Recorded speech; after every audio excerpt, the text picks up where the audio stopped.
Well, welcome to episode 261 of 10-Minute Record Reviews. And this time I'm going to talk about this album by Dorothy Ashby, Afro Harping, which came out originally on Cadet Records in 1968. Now, the harp, of course, has long been an instrument in classical music. It wasn't until the 1950s that the harp was introduced to the world of jazz as a lead instrument, and there's only one person responsible for that, and that's Dorothy Ashby. She's been a hero to a number of serious musicians, including Alice Coltrane, of course. This particular release is more in the soul jazz vein in terms of the specific genre, sometimes verging close to, but never really quite getting to, exotica or lounge. But just to be clear, this kicks a lot more ass than records in those genres typically do. It's got a nice soundstage and a big fat bottom end, which is important because this is an album pretty much packed with what used to be termed rare groove.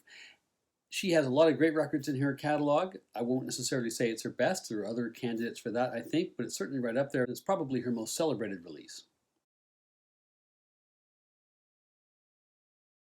Dorothy Ashby was born Dorothy Thompson in Detroit in August 1932 into a musical family. Her dad was a jazz musician and guitarist, and he would often bring other musicians home, and so Dorothy grew up immersed in the really vibrant jazz scene in Detroit in the 1930s and 1940s.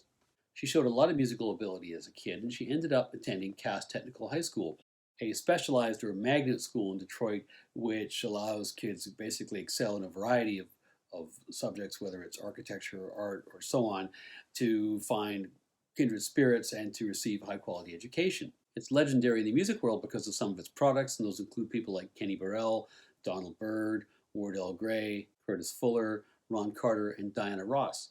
Dorothy didn't begin on the harp. She'd actually started out musically on the saxophone and the double bass. But then she enrolls in the choir and harp program at the school, which a few years later, Alice MacLeod, later to become Alice Coltrane, would do as well. And there she finds the instrument which is going to define the rest of her career. And this was a program in the school which had no fewer than 8 concert harps available for students. That particular program had been run for many years by a woman called Velma Frode, who was apparently a bit of an oddball, but is very well regarded, whatever you read about her, by her former students. Harp's not that straightforward an instrument to play. Its tuning is quite distinct. It's basically only the notes of the C major scale. You can adjust the key, of course, with pedals. Students are often taking piano at the same time to improve their understanding of the theory and practice of the harp. Anyway, Dorothy excels at this. She excels during school. She then goes on to Wayne State University, where she studies music. But her real focus was on performance. And in 1952, she buys her own harp. Her first gig happens in Philadelphia at a club. And for much of the middle 1950s, she's basically gigging in and around Detroit, often playing free concerts to acclimatize people to the concept of jazz harp, because this was not a straightforward thing. This really was swimming upstream because her fellow musicians were often quite resistant. The harp was seen as a classical instrument. She was trying to do something nobody had ever done, which was to place it in the center of jazz performance. She had no models on which to base this. She had precious little encouragement in doing this, but she did it. In the late 1950s, she marries a guy called John Ashby, who's a drummer, and he's very supportive of her career throughout her career. They perform a lot together. He basically is instantly part of her group on a performance basis from that point on. Her first LP, The Jazz Harpist, is made in 1957 for Savoy, and that features, as a number of her early records do, the flutist and saxophonist, although he's playing the flute here, Frank West. And Frank, of course, had played in Count Basie's band, and it was he who had made the connection between Dorothy and the Savoy Records label to get her the deal in the first place. The Jazz Harpist has Eddie Jones and Wendell Marshall sharing the bass duties, and Ed Thigpen on drums. He'd later go on to join Oscar Peterson. The record was critically praised, but did very poorly in terms of sales, so that was it for Savoy Records, but she does get to make 2 more LPs in 1958 for Prestige. The first of these is Hip Harp with Art Taylor drumming and Herman Wright on bass, and then In a Minor Groove, in which Roy Haynes comes in for Taylor. The critical notices for those records were good. In 1961, she puts out a record called Soft Winds on Jazzland, and then in 1962, the very well received, quite popular, and I would say excellent record, self-titled Dorothy Ashby on Argo. Her career was really taking off at this point. The critics had taken notice of what she was doing. They had gotten their heads around the idea of harp as a jazz instrument. She was also quite heavily involved doing a radio show with her husband in the Detroit area, and they also had a theater company, the Ashby Players, in Detroit, which tackled a whole bunch of socially relevant themes which mainstream theater tended to stay away from. In 1962, the critical praise comes to a head as she gets the nod in Downbeat's critics and readers' polls for jazz performance. What the critics and listeners were noticing too was that compared to her earlier records, where a lot of her arrangements for the harp were very similar to guitar pieces, I recall that her dad was a jazz guitarist, she's now beginning to assert the harp's presence in different ways using the full potential of the instrument. In 1965, she makes her one record for Atlantic, the fantastic jazz harp of Dorothy Ashby, which is fantastic. It's a much fuller embrace of soul jazz, also of Latin jazz rhythms.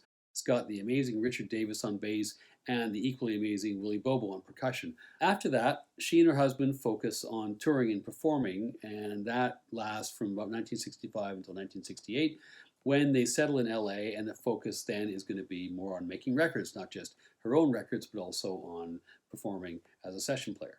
She was also a socially conscious person.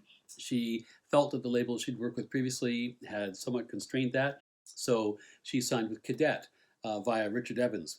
And with the move to Cadet, we now get the freer sounds and the more eclectic track lists which characterize the albums from the middle part of her career. And the first of these albums in this phase is this one, Afro Harping.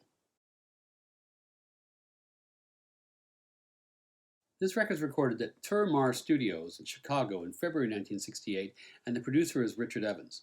His is not a name we've encountered so far in this channel.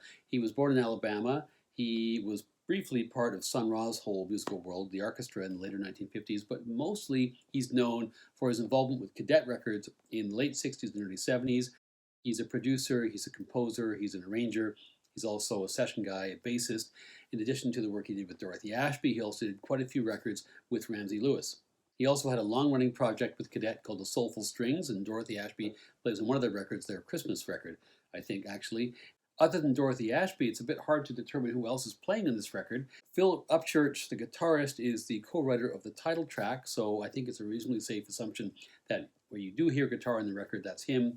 He also would sometimes play bass, and so he may be playing bass here, but also so may Richard Evans, the producer. The flute is almost certainly Frank West, somebody she'd worked with on her earlier records. There are multiple percussionists here. There's drums, but also other percussion elements. Almost certainly her husband's involved, but likely the producer as well.